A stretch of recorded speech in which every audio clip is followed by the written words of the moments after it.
It's the battle of the hatchbacks. We've got the Honda Civic Hatchback and the Toyota Corolla. Now, these are not hot hatches. These are just No. everyday, good commuter cars. And this is a good comparison. And you wanted to say something about SUVs. Yeah, well, at a time when everybody is buying utility vehicles, it's kind of nice that we're doing a comparison on these two hatchbacks. They're super fun to drive and they're affordable. And they're actually really practical. Yeah. So let's get into it.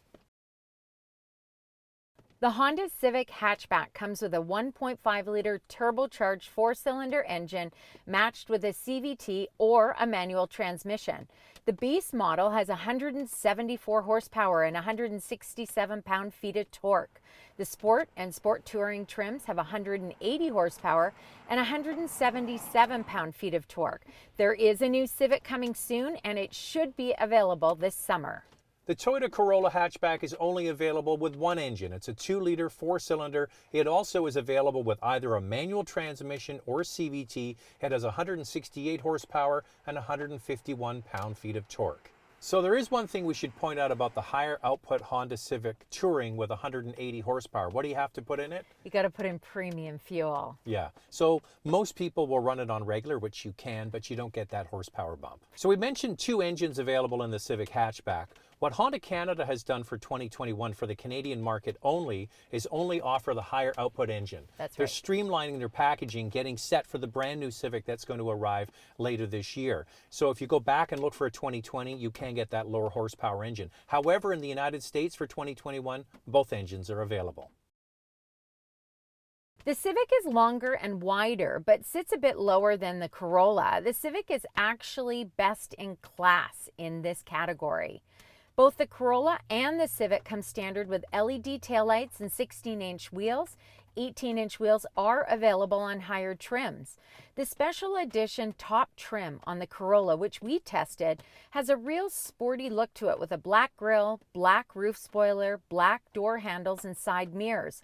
It also has fog lamps and LED headlights along with heated exterior mirrors. Now, the Civic that we tested was the Sport Touring trim, which comes with LED headlamps and LED fog lamps. You get a shark fin antenna, folding door mirrors, and a roof-mounted rear spoiler. We should point out the improvement that Honda has made to the inlets in the front lower part of the spoiler. Gone are the cheese graters. Now it looks more integrated.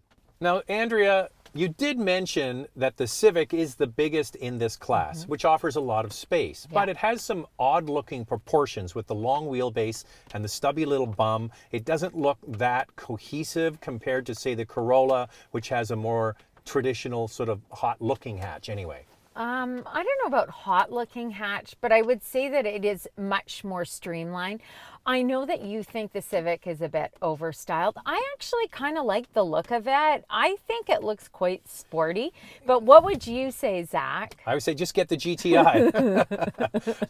Now, the one thing about the Civic that I will say in its defense is it is amazing. We should come clean and say we own a regular Civic sedan. We do. An amazing amount of space. Yeah. So if you're comparing them on size and you need the size, it's Civic all day long. And actually, after driving the hatchback, I kind of wish that we bought the hatchback. But Zach says it's too late now. It's too late now. That's right. It's already parked in front of the house. So each and every week, Andrea puts this exact same comparison out on a Sunday on Instagram. So it's motormouth_Andrea. If you miss any of the links, they're posted below. And she puts the comparison out and then people comment. Then we take a couple of those comments or a few of them and then we use them in this video. That's right. So what's first? The Corolla SE upgrade is certainly the best value for the money. The pleather seats and upgraded JBL sound system isn't a huge reason to upgrade, especially if it's a commuter car. I live in Ontario and my previous vehicle didn't have a heated steering wheel. I've used it quite a few times and I can't live without it now. I prefer the Civic's more aggressive sporty suspension tuning, but still not sold on long-term reliability and durability of turbo direct injection engines. The Toyota for me, with its dual-port direct injection, normally aspirated drivetrain, as I keep my cars easily 10 years plus. I chose the Civic Hatchback simply because it's more fun to drive and handles better than the Corolla Hatchback. The Sport trim offers much better value than the Sport Touring trim. Another reason is the spacious interior. While Corolla's dynamics have improved significantly over its predecessors, the interior space has taken a step backwards both in rear legroom and luggage space. The Corolla Hatchback comes with a standard 8-inch touchscreen. The Civic, on the other hand, only offers a 7-inch touchscreen.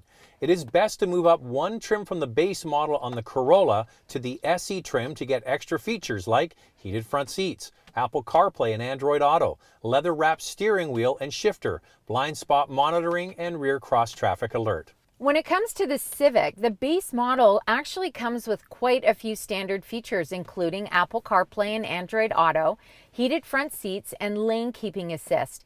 If you want blind spot monitoring and a sunroof, you have to move up to the Sport trim. A sunroof is not even offered at all on the Corolla.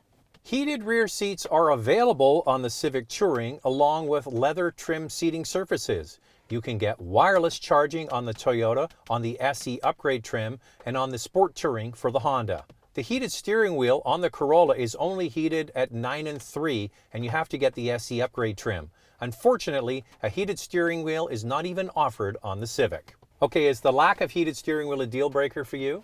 It is, but we do own a Civic sedan and it doesn't have a heated steering wheel and I don't like it. Yeah, I don't mind. It doesn't bother me that much. What about the sunroof? Would you miss the sunroof? Yes, I would need a sunroof for sure. So it's disappointing that the Corolla doesn't even offer one. At least let me pay extra for it, but nothing. Yeah, and when you go back and forth between the two, the difference in space and the overall openness of the cabin is quite remarkable. The Corolla feels a bit claustrophobic. The Civic, on the other hand, is big and roomy.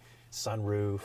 I did like the interior of the Corolla for layout and then just some of the quality and the fit and finish of the materials. And I have to say the top Corolla that we had, of course we had the top trim, it was actually really quite nice inside. I just generally was impressed with the Corolla. I wasn't expecting that. But you're comparing a fairly new car that's only been out for 2 years versus a car that's in its very last year. Yes. Considering all of that, the Civic does hold up quite well. Really well. Now, the Civic for years was a standout because it had independent rear suspension, where over at Toyota, their Toyota Corolla didn't have independent suspension. But the good news is, when they brought out this latest model of Toyota Corolla, they added independent rear suspension. So both of these cars handle quite remarkably well. However, I think, Andrea, with the longer wheelbase of the Civic, it has maybe a little bit more planted feel. I actually found them very good to drive, very comfortable. So we actually did an acceleration test with the Corolla, and the camera that's shooting towards the Corolla is mounted on our Honda Civic. Not even this touring hatchback, just the base model Civic. And it was pretty even. It was pretty even. I would say it was a tie. That was kind of fun to do. It was good that we had both of them at the same time, that we actually had that opportunity to do an acceleration test. The Honda Civic Hatchback LX trim, which is the base trim, comes in at $25,500. It goes all the way up to almost $34,000 with the Sport Touring trim. Now, the Corolla Hatchback with a CVT starts at just over $22,000. Now, the top special edition trim that we had was roughly $29,000.